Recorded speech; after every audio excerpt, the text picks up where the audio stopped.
मुकेश सहनी जो विपक्ष के डिप्टी सीएम के उम्मीदवार थे, हालत गठबंधन की जो है आप देख रहे हैं, आपकी पार्टी का खाता भी नहीं खुला, आपके चेहरे पर फिर भी मुस्कुराहट है, जो गम है वो बताइए, क्या क्यों ये हालत हुई? नहीं, देखिए, जनादेश को सम्मान हम कर रहे हैं। सबसे पहले बीजेपी जेडीयू की जीत की बधाई भी दे रहा हूं कि उन्होंने मतलब जो अभी आंकड़ा जो दिख रहा है इससे तो स्पष्ट हो जा रहा है कि उनकी सरकार बन रही है और जीत की बधाई दे रहा हूं। और रहा कि इस पे हम लोग आने वाले समय में मंथन करेंगे कि कैसे हुआ, क्या हुआ। अभी तो पहले फर्स्ट दृष्टिकोण से अब जो हम देख रहे हैं कि मोदी जी की भाषा से रेवड़ी बांट के सरकार बनाना, तो वो हमें दिख रहा है कि महिला का जो है वोट जो है नीतीश जी को प्राप्त हुआ, महागठबंधन से दूर हो गया। चाहे जाति वर्ग जो भी हो, 10,000 रुपये के लिए उन्होंने वोट नीतीश जी को किया। और नीतीश जी का अंतिम चुनाव भी था, तो नीतीश जी पिछले 20 साल से महिला के लिए उन्होंने काम किया है और यहाँ पे 10,000 रुपये बांट के उन्होंने सरकार अपनी बचा ली और एक अच्छे नंबर के साथ सरकार बना रहे, इसके लिए बधाई है। बाकी इस पर और भी बहुत सारा मंथन होना, कई ऐसे कारण हैं जिसके कारण हम लोग लड़ाई से बाहर हैं। नतीजों को आप स्वीकार करते हैं, जो जनादेश है उसको आप स्वीकार करते हैं? अभी हमारे नहीं स्वीकार करने से कोई चीज बदलने वाला है क्या? नहीं स्वीकार करने से कुछ बदलने वाला है? पूछ रहा हूं क्योंकि कांग्रेस पार्टी कह रही है कि ये बिहार की जनता की का जनादेश नहीं, ज्ञानेश गुप्ता का जनादेश है, तो क्या आप इससे सहमत हैं या आप नतीजों को स्वीकार करते हैं? देखिए, अभी जो हो रहा है हमारे नहीं कहने से भी कुछ बदलने वाला है नहीं। हम लोगों ने इसके लिए कई लड़ाई लड़ा, रोड पर उतर के आदरणीय राहुल गांधी जी के साथ वोटर अधिकार यात्रा में हम लोगों ने घूम घूम के पूरे बिहार के लोगों को जागरूक किया। 16 लाख नए वोटर बनाया गया। 70 साल के बुजुर्ग भी नए वोटर फॉर्म 6 भर के उन्होंने वोटर बना। लेकिन हमने कहा कि जो 70 साल के लोग हैं उनका नाम जो कट गया उसको आप ऐसे यूं ही जोड़िए, लेकिन उन्होंने नहीं जोड़ा। तो किसी को हम लोग कितना भी कह ले, जब सुनने वाला ही नहीं है तो उस पर हम कहीं कर ही कह सकते हैं। और रहा कि अभी सरकार स्पष्ट दिख रहा है कि बन रहे नीतीश जी के नेतृत्व में, तो हम उनको बधाई देंगे। और फिर इसमें मन क्या छोटा करना है? चुनाव में तो 2 ही परिणाम होता है, हार या जीत। वो और जीते हैं, जहाँ हम हारे हैं, और फिर हमारी मजबूती से तैयारी होगी। फिर जो चीज़ जनता तक हम लोग नहीं पहुंचा पाए, जनता नहीं समझ पाए, उस चीज़ को हम लोग देखेंगे। अगर देखिए, इनका विकास मॉडल तो है नहीं। अगर विकास मॉडल होता तो गुजरात में 3 लाख रुपया पर व्यक्ति आय उनका है और हमारे बिहार का 60,000 रुपया है, तो ये तो विकास तो है नहीं। और उसी में 10,000 रुपया देकर वोट लेकर और सरकार बनाना, तो इसको विकास नहीं कहेंगे, इसको तो ऑलरेडी कह सकते हैं कि युवा के साथ विनाश हो रहा है। आप चूके कहाँ, आप लोगों से क्या गलती? आपने कहा कि रेवड़ी बांटकर नीतीश जी जीत गए, आप लोगों से क्या गलती हुई? हमें अभी एहसास नहीं हो रहा कि हमसे कोई गलती हुआ है बहुत बड़ा। और हम लोगों ने अपनी पूरा 100% हमने दिया है, पूरे गठबंधन के सभी लीडर ने दिया है। राहुल गांधी जी से भी जितना संभव हो सका उतना उन्होंने भी मेहनत किया है और बिहार के लोगों को हम लोगों ने अपने हद तक जितना समझाना था हमने समझाया है। अभी अगर हमें भी अगर कोई चूक होगा तो इस पर अभी हम लोग मंथन करेंगे, सभी सहयोगी दल बैठेंगे, चर्चा करेंगे। अगर इसमें भी अगर कुछ कमी होगा तो उसको हम भविष्य में सुधारने का काम करेंगे। लेकिन मुझे लगता है कि हम लोगों ने 100% अपना दिया है। और रहा कि जनता का मूड, माता बहन का मूड था कि नीतीश जी को फिर से लाना है और 10,000 रुपये के कारण उन्होंने उनको वोट दिए हैं, तो ठीक इस बात को हम एक्सेप्ट करेंगे। तो ये मुकेश सहनी की पहली प्रतिक्रिया, नतीजों को स्वीकार तो कर ही रहे, लेकिन साथ में कह रहे हैं कि जिस तरीके से योजनाएं आखिरी वक्त में नीतीश सरकार ने चलाई उसके कारण से ये बम्पर जीत मिली है, और कह रहे हैं कि क्या कमी रह गई उसकी समीक्षा करेंगे आने वाले दिनों में गठबंधन के सभी दल बैठकर। अंकित त्यागी हमारे वरिष्ठ सहयोगी हैं, कह रहे हैं कि आपका खाता भी नहीं खुला, एनडीए में तो कम से कम खाता खुला था, अब आपका फ्यूचर क्या है? सन ऑफ मल्लाह का फ्यूचर क्या है? देखिए, हमने पहले कहा ये देश का पहला ऐसा राज्य नहीं है या देश का ये पहला ऐसा पार्टी नहीं है कि जहाँ चुनाव नहीं जीत हुआ। चुनाव में तो 2 ही परिणाम होता है, हार या जीत। और जब हम लड़ते हैं तभी भी ये चीज़ का अंदाजा हमेशा होता है कि हमारी हार हो सकता है या जीत हो सकता है। और हर लोग वो दाव लगाते हैं कि जीतने के लिए, लेकिन जीत के साथ साथ हार भी होता है। तो ये कोई नया कोई कहानी हो तो फिर हमको बताइए। ये कोई ऐसा देश का ये पहला ऐसा राज ऐसा होगा या पहला ऐसा व्यक्ति में रहूँगा या पहला ऐसा पार्टी होगा जहाँ पे हार हुई है, 0 पे आ गए, तो ये पहला ऐसा राज नहीं है, ना पहला व्यक्ति मैं हूँ। ये हमेशा ऐसा हुआ है, देश के बड़े से बड़े नेता, बड़े से बड़े पार्टी चुनाव हारे और हम भी हारे हैं। और हार से ही जीत होता है, जो लड़ते वही कभी जीतते हैं। घर बैठे हुए आदमी थोड़े जीतेगा। On a serious note sir, क्या आपको लगता है कि वोट ट्रांसफर नहीं हुआ? जैसे कई सीटों पर ऐसा दिख रहा है कि वोट ट्रांसफर नहीं हुआ है, आपके वोटरों ने आरजेडी को नहीं दिया, आरजेडी के वोटरों ने वो सब कोई कहानी नहीं है, ये शायद आपको पता होगा क्योंकि आप बहुत बड़ा, आपके चैनल में लोग बैठे हैं, बहुत बड़ा। मैं देख रहा था कई सीटों पर जो आंकड़े मैं देख रहा हूँ। मतलब आप क्या कह सकते हैं, हम लोग इतने बड़े राजनेता, हम लोग इतने बड़े पार्टी चला रहे, हमको ये चीज अंदाजा नहीं है। कल तक आपके जो लोग था सर्वे में या चीजें में 100 तक दिखा रहे थे कि महागठबंधन 100 आ रहे हैं, और उसके बाद बड़े से बड़े बोले अपने आप को पोल करने वाले लोग का सबका बैंड बज गया, 0 पे आ गए। कुछ ही होगा कि जहां वो कहे थे कि 200 अफवाहें फैलाने की कोशिश हुई, क्या उसका भी एक कारण आप देखते? नहीं, ये सब कोई कारण नहीं है। कारण जो भी होगा वो हम आने वाले समय में बताएंगे। अभी यही हुआ कि हमारी हार हुआ, उनकी शुभकामनाएं। इस हार में एकजुट है आप लोग, एकजुट है या आगे कुछ और आप फैसला ले सकते हैं? एकजुट है, मजबूती से आगे लड़ेंगे। तेजस्वी से बात हुई नतीजों की? आगे लड़ेंगे, बढ़िया बात हुई, तेजस्वी से लड़ेंगे। ठीक है। चलिए, तो आज ज्यादा समय सवाल पूछने का समय नहीं है, फिर भी मुकेश सहनी ने हमारे तमाम सवालों के जवाब दिए और कह रहे हैं एकजुट हैं और वापसी करेंगे। जी, मीनाक्षी का रुख कर लेते हैं। मीनाक्षी हमारी सहयोगी, देखिए बहुत शोर शराबे में और बहुत ही इस समय जो उत्सव सा माहौल है बीजेपी हेडक्वार्टर में पटना में, वहाँ पर हैं। तो मीनाक्षी, लड्डू डिटॉक्स कर पा रहे हैं आप? क्योंकि लड्डुओं की तो वहाँ पर मोतीचूर के लड्डुओं के तो कुंटलों में ऑर्डर दिए गए, एक राउंड खत्म हो चुका है। आप लड्डू के मोह से बचा पाए अपने आप को? विकास, देखिए मैं अभी मधुबनी से लौटी हूँ और मधुबनी की जो मिठास है वो अभी भीतर मौजूद है। मैंने लड्डू नहीं खाया है अभी, लेकिन बहुत सारे लोग हैं जो लड्डुओं का आनंद ले चुके हैं, कार्यकर्ताओं के बीच बढ़ चुके हैं। और देखिए एक डिब्बा यहाँ खुल रहा है अभी। अच्छा, ये नया मिठाई का डिब्बा खुल रहा है?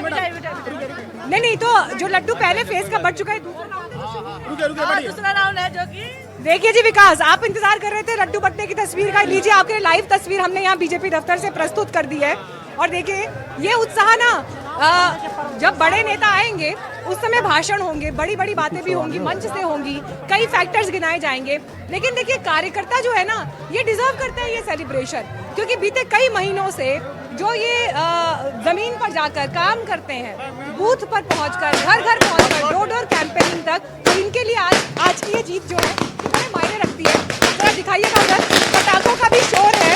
जैसे मैंने पहले कहा कि दिवाली है या आज समझ नहीं आ रहा, और इस सबके बीच जो जोश और उत्साह है वो देखते ही बनता है। हाँ जी, क्या कहना चाह रहे हैं? देखिए माननीय प्रधानमंत्री जी का जो सबका साथ बोलने तो दीजिए, आपने पहले लड्डू खिलाया। पहले तो मैं आपके चैनल के माध्यम से पूरे बिहार वासियों को बहुत बहुत धन्यवाद देता हूँ, और जितने मतदाता हैं उनका मैं अभिनंदन करता हूँ, स्वागत करता हूँ कि जिन्होंने एनडीए पे भरोसा किया और उनको बढ़ करके वोट दिया, उस महापर्व में बड़ा हिस्सा लिया। माननीय प्रधानमंत्री, सीमांचल के मुसलमानों ने कमल खिलाया है, एनडीए के भरपूर सहयोग किया है, सीमांचल के मुसलमान बढ़ चढ़ के हिस्सा लिया है। सबका साथ, सबका विकास। जातिवादी खत्म हुआ है और सभी लोग, हम लोग मिल करके एक सरकार मुद्दा देखिए, मैं चिकित्सा प्रकोष्ठ का मीडिया प्रभारी हूँ। ये विधानसभा का जो डेटा आ रहा है ना, ये डेटा यहाँ मंत्रालय बनने का नहीं है, बिहार की जनता सनातन को पहचान चुकी है। सुनिए, ये अब बस दो ही जाति, एक महिला एक पुरुष, साथ ही सारी जाति खत्म हो गए हैं, सिर्फ जाति खत्म कर दिया है। और हमने वोट विकास, आप लोग सब रंग गुलाल लगा के, मुझे समझ में नहीं आ रहा आज यहाँ होली मन रही है, दिवाली मन रही है। देखिए ये सालों की तपस्या है, ये महिला शक्तिकरण की बात है, आदरणीय नीतीश कुमार जी और नरेंद्र मोदी जी की बात है, उनकी जो अनेकों योजनाएं जो महिलाओं के लिए थी, आगे बढ़ाने के लिए बिहार में एक बार मोदी जी का सरकार बनना चाहिए था।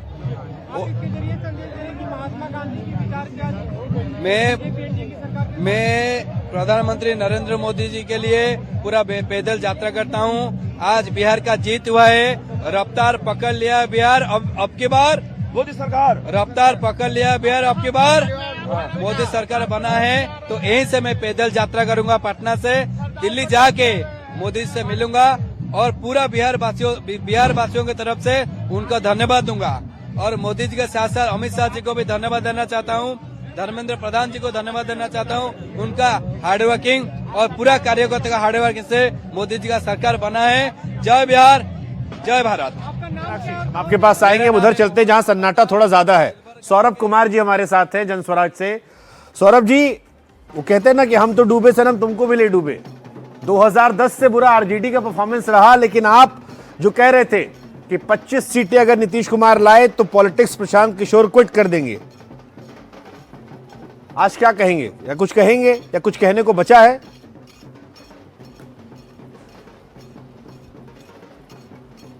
सौरभ जी, आप तक आवाज आ रही है? कोशिश करते हैं उन तक पहुंचने की, उनकी आवाज जैसे ही कनेक्ट होगी हम। हाँ जी, आ रही है।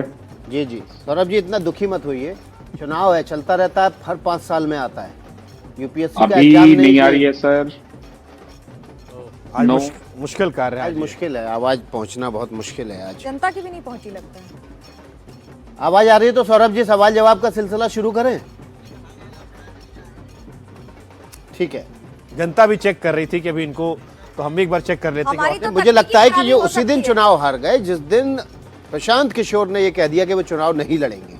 जो बचा खुचा था वो भी चला गया, जो मीडिया बबल था वो भी खत्म हो गया। और शुरुआत से मैंने देखा कि बहुत बड़े बड़े पत्रकार ये कह रहे थे कि नहीं, प्रशांत किशोर फैक्टर है, और बिहार के बड़े जानकार पत्रकार ये कह रहे थे।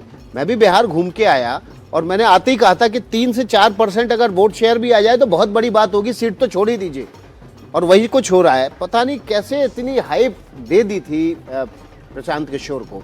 प्रशांत किशोर की पार्टी जनसुराज का परफॉर्मेंस को लेकर बहुत सारे सवाल हैं। हमारे साथ सौरभ कुमार, उनके प्रवक्ता हैं, वो जुड़ गए हैं। सौरभ कुमार जी, आवाज़ आ रही हो तो बड़ा सन्नाटा है आपके दफ्तर में, आपके मन में। नहीं, कोई सन्नाटा नहीं है। देखिए, कोई सन्नाटा इसलिए नहीं है कि 1 वर्ष पुरानी हमारी पार्टी है, 3 वर्ष का हमारा प्रयास है। कांग्रेस के करीब जाते दिख रहे हैं आप।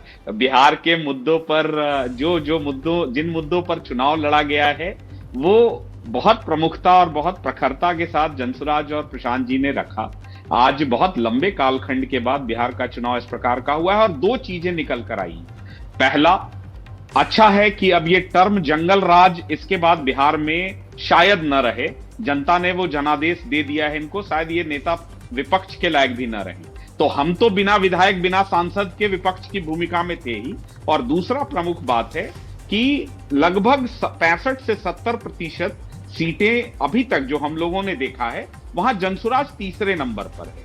ये भी एक प्रमुख बात है। लेकिन इसमें एक चीज और ऐड कर दे रहा हूं कि ये डर कहीं ना कहीं था कि अगर जनसुराज को वोट दिया तो जंगल राज आ जाएगा। ये वर्क किया है। दूसरा, आज तक देश में कभी नहीं हुआ जब एक घर में 2-2, 3-3 महिलाओं को, प्रभात खबर ने अभी एक प्रमुख अखबार ने एक रिपोर्ट भी किया है, एक विधानसभा में 62,000 महिलाओं को 10,000 रुपए दिए गए। आज से पहले देश में नहीं हुआ। लेकिन बड़ी विनम्रता से, कोई रोना न रोते हुए, न ईवीएम हैक हुआ है, न वोट चोरी हुई है, न बिहार का जो जनादेश है उसको हम न स्वीकार। अरे सौरभ जी, सीधा सीधा बताइए ना, प्रशांत किशोर ने कहा था 25 सीट से ऊपर जेडीयू आई तो पॉलिटिक्स क्विट कर देंगे। बढ़िया है। अपनी बात पे रहेंगे नहीं रहेंगे? अब भाई, हम पार्टी के प्रवक्ता हैं, प्रशांत किशोर जी के प्रवक्ता तो है नहीं, तो पार्टी का क्या पक्ष है मतलब वो हम आप पार्टी के बताएंगे। प्रवक्ता हैं तो इतना तो समझते होंगे ना, प्रशांत किशोर जो बात कहते हैं उस पर काबिज रहेंगे कि नहीं रहेंगे, या पलटी मार जाएंगे? एकदम काबिज रहेंगे। आप भी ये प्रश्न पूछ लेना। दूसरी बात, उन सब से भी पलटी तो नहीं मारेंगे ना? जो, अरे सर, सामने वाले की भी बात सुन लो। बड़का झूठा पार्टी, मिट्टी में मिल जाएंगे, बीजेपी में नहीं जाएंगे, हाँ, इस प्रकार की जो बातें थी उस पर भी कभी प्रश्न पूछना चाहिए। मेरे नेता कहीं नहीं भाग रहे हैं, बिहार में ही रहेंगे, ये प्रश्न भी उनसे पूछ लेना।